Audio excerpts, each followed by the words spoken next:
بسم الله الرحمن الرحيم الحمد لله وكفى وسلام على عباده الذين اصطفى أما بعد فأعوذ بالله من الشيطان الرجيم بسم الله الرحمن الرحيم والذين هم للزكاة فاعلون اور جو زکوٰۃ دیا کرتے ہیں۔ بھائی دوستو بزرگو، یہ آیت سورہ مؤمنون کی ابتدائی آیات میں سے ہے، جس میں اللہ تبارک و تعالیٰ نے کامیاب ہونے کا وعدہ ان ایمان والوں سے کیا ہے جن میں 7 قسم کی کوالٹی ہو، 7 صفات موجود ہو۔ ان 7 صفات میں سے ایک صفت یہ ہے کہ وہ زکوٰۃ ادا کرنے والے ہیں۔ والذین هم للزکاۃ فاعلون، یعنی مالی حقوق کی ادائیگی میں کوتاہی نہیں کرتے۔ لغوی معنی کے اعتبار سے بعض مفسرین نے آیت کا یہ مطلب بھی بتایا ہے کہ جو اپنے نفس کو برے اخلاق اور مشرکانہ عقائد سے پاک رکھنے والے ہیں وہ بھی مفلحون میں شامل ہیں، وہ بھی فلاح پانے والے ہیں۔ انسان کے اندر سے بخل، حسد، حب جاہ، حب مال، ریا کے اور شہرت کے جذبات امنڈ کر آتے ہیں۔ ان رذائل سے پاک ہونا اور نفس کو دبانا، نفس کی اصلاح کرنا، یہ بھی للزکاۃ فاعلون کا مصداق ہے۔ انوار البیان میں حضرت مولانا عاشق علی صاحب رحمۃ اللہ علیہ نے یہ تفسیر کی ہے۔ بھائی دوستو بزرگوں، رمضان مبارک کا مہینہ چالو ہے اور ماہ مبارک کے شروع ہوتے ہی ہم مسلمانوں میں ذہنی، ایمانی اور اعمالی اعتبار سے بہت سی خوشگوار تبدیلیاں واقع ہوتی ہیں۔ ہمارے ارد گرد معاشرے میں امن و امان، باہمی ہمدردی اور اخوت و بھائی چارگی کی ایک عجیب فضا قائم ہوتی ہے۔ ہر طرح خوبصورت منظر ہے۔ پوری دنیا کے مسلمان روزے کی حالت میں ہے، رات کو تراویح پڑھتے ہیں۔ چنانچہ اسی مہینے میں عام طور پر لوگ اپنے مالوں کی زکوٰۃ نکالتے ہیں، اگرچہ زکوٰۃ کی ادائیگی کا براہ راست رمضان سے کوئی تعلق نہیں ہے۔ میں نے گزشتہ کل بھی کہا تھا کہ رمضان کا مہینہ روزے کا مہینہ ہے، تلاوت کا مہینہ ہے، للہ رقم صدقہ خیرات کی خرچ کرنے کا مہینہ ہے، دعا کی قبولیت کا مہینہ ہے۔ لیکن رمضان کا مہینہ زکوٰۃ کا مہینہ نہیں ہے، بلکہ زکوٰۃ کے وجوب اور اس کی ادائیگی کا تعلق اس کے متعین نصاب کا مالک بننے سے ہے۔ انسان کبھی محرم میں مالدار بنتا ہے، کبھی سفر میں مالدار بنتا ہے، کہ کبھی زندگی میں پہلی مرتبہ اتنے پیسے آ جاوے جو نصاب کی مقدار کو پہنچ جاوے تو انسان مالدار بن جاتا ہے۔ اسی تاریخ سے آئندہ سال کی اسی تاریخ پر اس پر زکوٰۃ کا نکالنا فرض ہوگا اگر اس کا مال زکوٰۃ کے نصاب کو پہنچ جاوے۔ لیکن چونکہ ہمارا رواج بن چکا ہے کہ رمضان مبارک میں اس کی ادائیگی کی جاتی ہے، اس لیے اس موقع پر مناسب معلوم ہوتا ہے کہ اس مہینے میں جہاں رمضان، روزہ اور ان سے متعلق عبادات پر ہم نے بات کی، ہم نے گفتگو کی، وہاں اسی مہینے میں زکوٰۃ کی حقیقت، اہمیت اور اس کے فضائل و بنیادی مسائل پر بھی کچھ گفتگو ہو جائے، تاکہ زکوٰۃ کے اس اہم فریضے کو ادا کرنے والے ہمارے بھائی پوری ذمہ داری سے بہتر طریقے پر اپنے فریضے کو ادا کر سکے۔ لیکن میرے بھائی اس ساتھ ساتھ یہ بات ہمارے ذہن میں رہے، ہم معاشرے سے اس فضا کو ختم کرنے کی کوشش کریں جو اس وقت عمومی طور پر سارے مسلمانوں میں زور پکڑ چکی ہے کہ زکوٰۃ رمضان ہی میں نکالنی ہے، بلکہ ہم یہ ماحول بنائیں اور اسی کے مطابق دوسروں کی ذہن سازی کریں کہ زکوٰۃ نکالنے والا اپنی زکوٰۃ کی ادائیگی میں زکوٰۃ کے واجب ہونے کے وقت کا خیال رکھتے ہوئے اس کے وقت پر زکوٰۃ نکالے۔ بطور مثال میں نے کل کہا تھا، انسان 12 ربیع الاول کو مالدار بنا، اس کے بعد اتنا سارا مال آ چکا، سونے کی شکل میں، چاندی کی شکل میں، کیش اماؤنٹ کی شکل میں یا مال تجارت کی شکل میں، کہ 52.5 تولہ چاندی یعنی 612 گرام چاندی کے نصاب تک پہنچ جاتا ہے۔ آج کی ڈیٹ میں 38,000 روپے تک پہنچ جاتا ہے تو وہ آدمی مالدار بن جاتا ہے۔ اب 12 ربیع الاول کو وہ زکوٰۃ نہیں نکالے گا، بلکہ زکوٰۃ کے مال پر 1 سال کا گزرنا ضروری ہے۔ آئندہ سال 12 ربیع الاول کو اپنا حساب کرے، اپنے پاس کتنا سونا ہے، کتنی چاندی ہے اور کتنا کیش اماؤنٹ ہے اور کتنا تجارت کا مال ہے، ان چاروں کو جمع کرنے کے بعد دیکھے کہ نصاب 52.5 تولہ چاندی کے برابر ہو جاتا ہے۔ جتنا بھی مال ہو قرضے کو مائنس کر کے زکوٰۃ کا نکالا اس پر فرض ہوگا۔ اس کے لیے رمضان کا انتظار نہ کرے بلکہ اپنی زکوٰۃ کو نکالنا شروع کرے۔ اللہ کے نبی صلی اللہ تبارک و تعالیٰ علیہ وسلم نے صحابہ کرام کی ایک جماعت کو نصیحت کرتے ہوئے فرمایا، تمہارے اسلام کی تکمیل اس میں ہے کہ اپنے مالوں کی زکوٰۃ کو ادا کرو۔ یہ روایت ترغیب و ترغیب میں ہے۔ حضرت عائشہ صدیقہ رضی اللہ عنہا سے روایت ہے فرمایا اللہ کے نبی صلی اللہ تبارک و تعالی علیہ وسلم نے کہ میں نے خود اللہ کے نبی سنا، آپ فرماتے تھے مال زکوٰۃ جب دوسرے مال میں مخلوط ملا ہوگا تو ضرور اس کو تباہ کر دے گا۔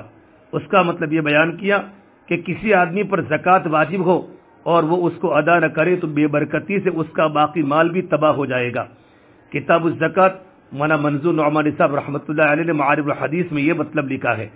ایک اور حدیث میں ہے کہ ایک آدمی نے اللہ کے نبی صلی اللہ تبارک و تعالی علیہ وسلم سے عرض کیا کہ مجھ کو کوئی ایسا عمل بتلا دیجئے جو مجھ کو جنت میں داخل کرے، تو آپ نے فرمایا اللہ تبارک و تعالیٰ کی عبادت کرو اور اس کے ساتھ کسی چیز کو شریک نہ ٹھہراؤ، نماز کو قائم کرو، زکوٰۃ کو ادا کرو اور صلہ رحمی کرو۔ یہ بخاری مسلم کی روایت ہے۔ تو جس کے پاس 52.5 تولہ چاندی یا 7.5 تولہ سونا ہو یا 52.5 تولہ چاندی کی قیمت کے برابر نقد رقم ہو اور 1 سال تک باقی رہے تو سال گزرنے پر اس کی زکوٰۃ کا دینا واجب ہے، اور اگر اس سے کم ہو تو اس پر زکوٰۃ واجب نہیں۔ نمبر 2، اگر کسی کے پاس 52.5 تولہ چاندی کی قیمت ہے اور اتنی کی رقم کا وہ مقروض بھی ہے تو اس پر زکوٰۃ واجب نہیں۔ اور آگے اللہ تبارک و تعالیٰ فرماتے ہیں خذ من اموالهم صدقة تطهرهم وتزكيهم بها وصل عليهم ان صلاتك سكن لهم والله سميع عليم۔ اے محمد صلی اللہ علیہ وسلم ان لوگوں کے اعمال میں سے صدقہ وصول کر لو جس کے ذریعے تم انہیں پاک کرو گے اور ان کے لیے باعث برکت بنو گے، اور ان کے لیے دعا کرو وصل علیہم، یقیناً تمہاری دعا ان کے لیے سراپا تسکین ہے، اور اللہ تبارک و تعالی ہر بات سنتا ہے، اللہ تعالی سب کچھ جانتا ہے۔ بھائی دوستو بزرگوں، اس آیت کریمہ سے چند باتیں ہمیں معلوم ہوئی۔ نمبر 1، یا صدقتن سے مراد زکوٰۃ ہے۔ قرآن کریم میں جہاں جہاں بھی صدقات کا لفظ ہے اس سے زکوٰۃ مراد ہے۔ نمبر 2، آیت میں صدقہ اور زکوٰۃ کی 2 خاصیتیں بیان فرمائی گئی۔ ایک تو کہ وہ انسان کو گناہوں سے اور برے اخلاق سے پاک میں مدد دیتا ہے، دوسرے یہ کہ اس سے انسان کی نیکیوں میں برکت اور ترقی ہوتی ہے۔ اللہ تبارک و تعالیٰ فرمانا چاہتے ہیں جس طرح انسان کا زکوٰۃ کے دینے سے مال پاک ہوتا ہے، مال میں طہارت ملتی ہے، اسی طریقے پر زکوٰۃ کے مال کو نکالنے کی بنیاد پر ہمارے دل کی بھی پاکی ہوتی ہے، ہمارے دل کا تزکیہ ہوتا ہے۔ اے محمد صلی اللہ علیہ وسلم، آپ لوگوں کے مالدار انسانوں کے پاس سے زکوٰۃ کی رقم لے کر آپ ان کے دل کو پاک کرو، وتزکیہم، ان کے دل کا تزکیہ کرو، وصلی علیہم، اور نبی آپ ان کے لیے درود پڑھو، یا امت کی طرف نسبت ہے تو نبی آپ ان کے لیے دعا کرو، ان صلاتک سکن لہم، آپ کا دعا کرنا ان کے لیے بڑا قابل سکون ہوگا۔ اللہ تبارک و تعالیٰ سننے والے ہیں، جاننے والے ہیں۔ اس سے میرے بھائیو، امت کے فقہا کا اس بات پر اجماع ہے، اسی آیت کی روح سے اسلامی ریاست کے امیر کو اور اسلامی ریاست کے ہر سربراہ کو اپنے عوام سے زکوٰۃ وصول کرنے اور اسے صحیح مصارف پر خرچ کرنے کا حق حاصل ہے۔ اسی وجہ سے صدیق اکبر رضی اللہ تعالیٰ عنہ کی خلافت کے زمانے میں اللہ کے نبی صلی اللہ تبارک و تعالیٰ علیہ وسلم کے دنیا سے پردہ فرمانے کے بعد جن لوگوں نے آپ کو زکوٰۃ دینے سے انکار کیا ان سے آپ نے جہاد کیا، اور یوں کہا ایک رسی جو اللہ کے نبی کے زمانے میں جہاد میں دیا کرتا تھا، اگر وہ ایک رسی بھی اگر نہیں دے گا تو میں اسے قتال کرتا رہوں گا۔ یہ کتنی بڑی چیز ہے۔ آج جو مدارس والے ہمارے یہاں آتے ہیں، مدارس کے علماء، مدارس کے سفراء ہماری مسجدوں میں اعلان کرتے ہیں، ہم ان کا شکریہ مانیں کہ وہ زکوٰۃ کو وصول کرنے کے لیے آتے ہیں، اپنی ذات سے نہیں کرتے بلکہ مدارس میں غریب بچوں کے پیچھے اپنا مال لگتا ہے، کوئی حافظ بنتا ہے، کوئی عالم بنتا ہے، کوئی مفتی بنتا ہے، کوئی شیخ الحدیث بنتا ہے۔ آج ہمارے پاس ہمارے مسجد کے جو امام ہیں، مؤذن ہیں، اور جو بڑے بڑے علماء ہمارے شہر میں ہیں، مفتیان کرام ہیں، دارالقضاء ہیں، یہ سب مدارس میں چندہ دینے کی برکت ہے۔ ہم اپنا زکوٰۃ کا مال بھی دے، صدقہ بھی رقم دے، للہ رقم بھی لکھاوے، آنے والے علماء کا اکرام کرے۔ یہ بڑے بڑے علماء ہوتے ہیں، استاد حدیث ہوتے ہیں، استاد تفسیر ہوتے ہیں، شیخ الحدیث ہوتے ہیں، مدرسے کے محتم ہوتے ہیں۔ ہماری ذمہ داری ہے، افطاری کا وقت ہے، ان کو اپنے گھر پر لے جا کر افطاری کراوے، کھانے کا وقت ہے، اچھے طریقے پر یہ مہمان رسول ہیں اور اللہ کے نبی صلی اللہ تبارک و تعالیٰ علیہ وسلم کی سنت پر عمل کر رہے ہیں کہ آپ بھی صحابہ کرام کو مختلف جگہوں پر زکوٰۃ کے مال کو وصول کرنے بھیجتے تھے۔ یہ سنت پر عمل ہو رہا ہے، یہ آج کا مروجہ نظام نہیں ہے بلکہ نظام اللہ کے نبی صلی اللہ تبارک و تعالیٰ علیہ وسلم کے زمانے سے ہے۔ اللہ کا بڑا کرم اور احسان ہے، بڑے بڑے ملکوں میں کوئی زکوٰۃ لینے والا نہیں ہوتا، ہماری زکوٰۃ کا مال ہمارے گھر پر آ کر وصول کر لگے گے۔ ایک زمانہ ایسا آئے گا قیامت کے پہلے پہلے کہ دنیا میں کوئی زکوٰۃ کے مال کو لینے والا نہیں ہوگا۔ نمبر 4، صدقہ یا زکوٰۃ دینے والے کو چاہیے کہ وہ صدقہ یا زکوٰۃ دینے والے کو دعا دے، یہی سنت ہے کہ اللہ کے نبی صلی اللہ تبارک و تعالیٰ علیہ وسلم کے پاس جب کوئی قوم صدقہ لے کر آتی تو آپ فرماتے اللہم صلی علیہم، اے پروردگار عالم ان پر رحمت نازل فرما۔ اللہ کے نبی صلی اللہ تبارک و تعالیٰ علیہ وسلم نے فرمایا جب تم نے اپنے مال کی زکوٰۃ ادا کر دی تو تم نے اپنے اوپر مال میں فرض حق کو ادا کر دیا، اور جس نے حرام مال جمع کیا پھر اس کو صدقہ کیا تو اس کو اس صدقہ میں کوئی اجر و ثواب حاصل نہیں ہوگا اور اس پر اس کا گناہ بھی ہوگا۔ فرمایا اللہ کے نبی صلی اللہ تبارک و تعالیٰ علیہ وسلم نے 3 باتیں ہیں کہ جو آدمی ان کو کرے گا وہ ایمان کا مزہ پائے گا۔ ایک اللہ کی عبادت کرے، دوسرے لا الہ الا اللہ کا اقرار کرے، تیسرے ہر سال اپنے مال کی زکوٰۃ کو خوشی سے ادا کرے۔ بھائی دوست بزرگوں، زکوٰۃ کی حقیقت، حکمت اور فوائد و فضائل جاننے کے بعد اس شریعت اس حکم پر عمل کرنے کے لیے جان لینا بھی ضروری ہے زکوٰۃ کس مومن بندے پر واجب ہوتی ہے اور کون سا مومن بندہ زکوٰۃ دینے کا حقدار ہے۔ زکوٰۃ غیر مسلم کو دوں گے تو ادا نہیں ہوگی، زکوٰۃ صرف ایمان والوں کو دی جاتی ہے۔ زکوٰۃ کے حکم پر عمل کے لیے دونوں فریق کے شرعی معیار کو جاننا بہت ضروری ہے، تبھی ہم صحیح طور پر زکوٰۃ ادا کر سکیں گے۔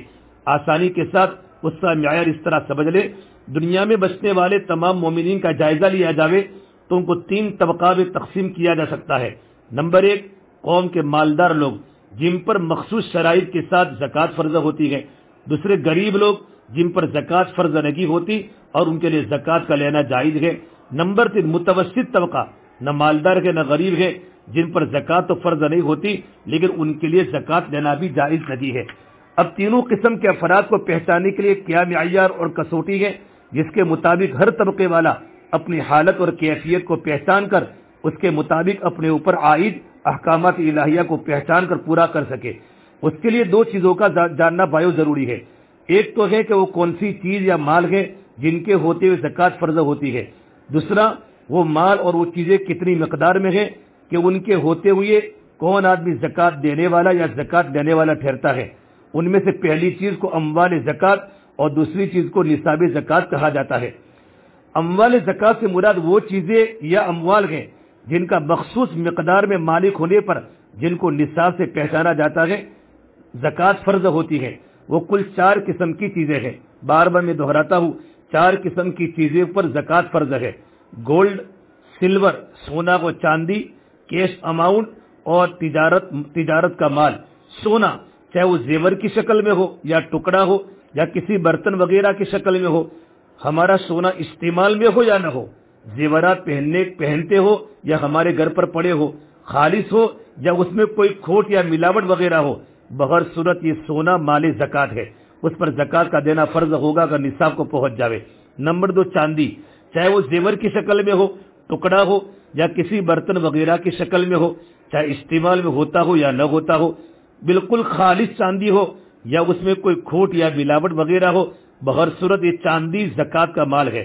نمبر 3، کیش اماؤنٹ، نقدی، اپنے ملک کی ہو یا کسی اور ملک کی ہو، اپنے پاس ہو یا بینک میں ہو، چیک ہو یا ڈرافٹ ہو، نوٹ ہو یا سکے یا چوئل کرنسی مثلا بٹ کوئنس ہو، کسی کو قرض دی ہوئی ہو بشرطے کہ ملنے کی امید ہو، آدمی نے کسی کو مال بطور ادھار دیا، قرضے کے دیا اور یقین ہے کہ وہ مال مجھے واپس ملے گا تو زکوٰۃ کے نصاب کے وقت وہ مال کو بھی گنا جائے گا، یا اس کی سرمایہ کاری کر رکھی ہو، ان تمام صورتوں میں نقدی زکوٰۃ کا مال ہے۔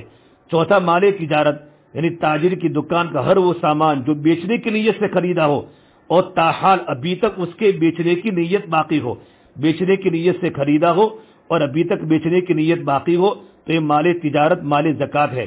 اور اگر مذکورہ مال تجارت کو گھر کے استعمال کے رکھ دیا یا اس کے بارے میں بیٹے یا دوست وغیرہ کو ہدیے میں دینا طے کر لیا یا پھر ویسے ہی اس مال کے بارے میں بیچنے کی نیت نہ رہی تو یہ مال زکوٰۃ نہ رہا۔ بدائع ثنائی میں بات لکھی ہے، بیچنے کی نیت سے خریدا تھا لیکن زکوٰۃ کی تاریخ کے پہلے نیت بدل گئی کہ اب اس کو اب پلاٹ کو نہیں بیچنا، گھر کو نہیں بیچنا ہے تو یہ مال اب مال زکوٰۃ نہ رہا۔ یہ کل 4 قسم کے اموال ہیں جن پر مخصوص مقدار تک پہنچنے پر زکوٰۃ فرض ہوتی ہے۔ البتہ اگر کوئی انسان مقروض ہو تو قرضوں کی ادائیگی کے بچنے کے بعد مال کی زکات دی جائے گی۔ مائنس کرنے کے بعد اگر یہ چاروں قسم کی چیزیں یا ان میں سے ایک یا دو 52.5 تولہ چاندی کے نصاب کے برابر پہنچ جاتا ہے، جو آج کی ڈیٹ میں 38,000 روپے ہے قرضے کو مائنس کرنے کے بعد، اور پہلی مرتبہ زکات نکال رہا ہے، تو تاریخ کو نوٹ کرنے کے بعد آئندہ سال کی اسی تاریخ کو اس پر زکات دینا فرض ہوگا۔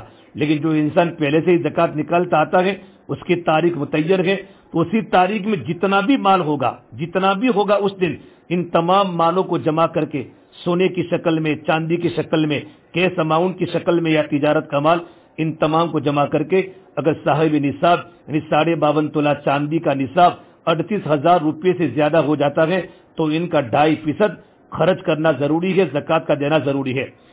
معاشرے کے جو میں 3 طبقات کو بیان کیا جن کی تمیز نصاب کے مالک ہونے پر موقوف ہے، اس تمیز کو سمجھنے کے لیے جاننا ضروری ہے نصاب 2 قسم کا ہوتا ہے، ایک نصاب کا تعلق زکات دینے والے سے ہے اور دوسرے نصاب کا تعلق زکات لینے والے سے ہے۔ دونوں قسم کے نصابوں میں کچھ فرق ہے۔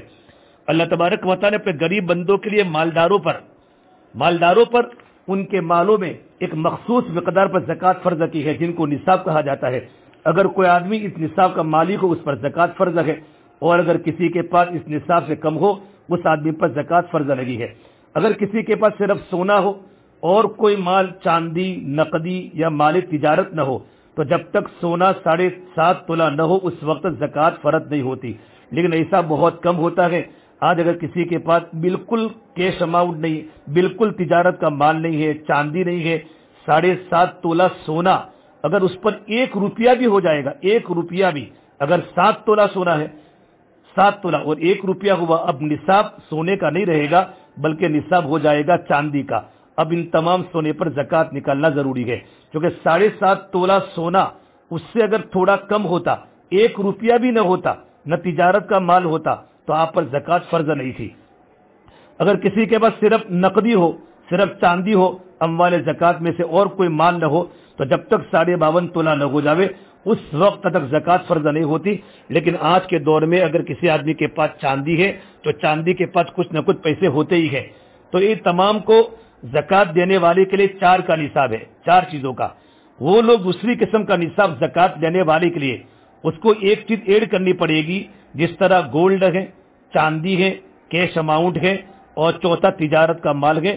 5ویں چیز زکات دینے والے کو ضرورت سے زیادہ سامان۔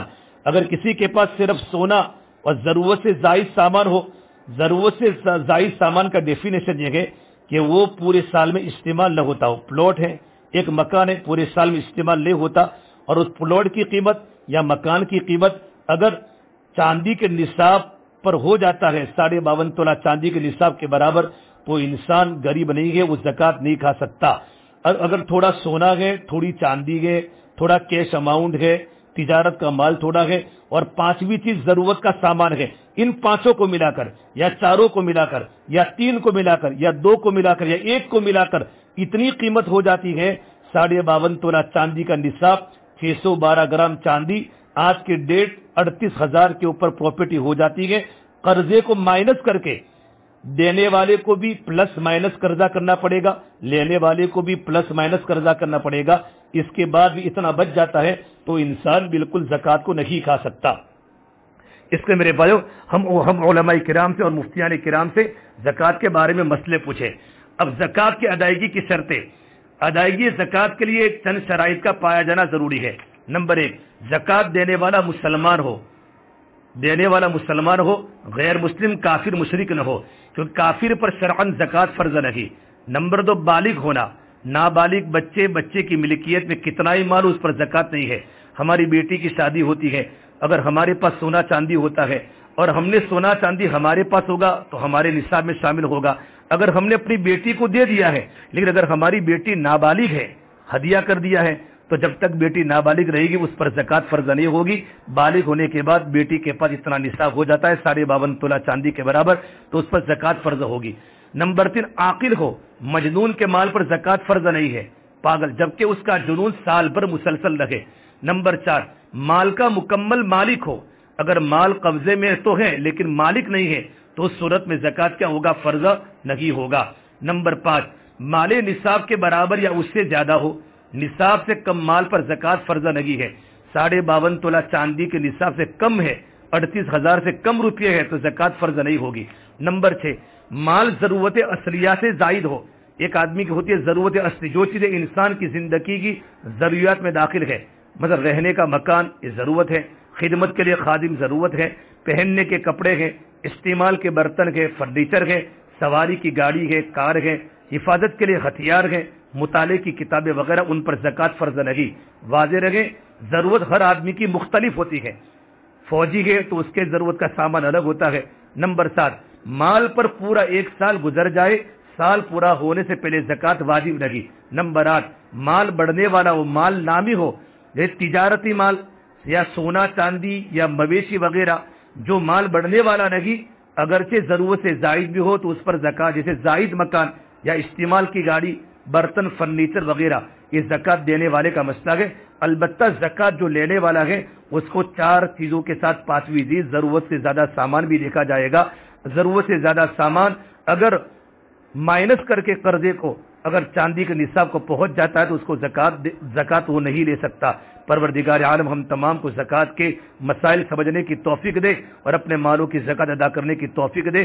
زکوٰۃ پورے سال میں دیتے رہے، کیونکہ پورے سال غریبوں کی ضرورتیں ہوتی ہیں. خالی رمضان میں غریبوں کی ضرورتیں نہیں ہوتی، پورا سال بہت سے لوگ غریب ہوتے ہیں، بہت سے لوگوں کی بڑی بڑی سرجریاں ہوتی ہیں. ہم پورے سال میں زکوٰۃ کو نکالتے رہے. اللہ تعالی ہم تمام کو عمل کرنے کی توفیق عطا فرماوے.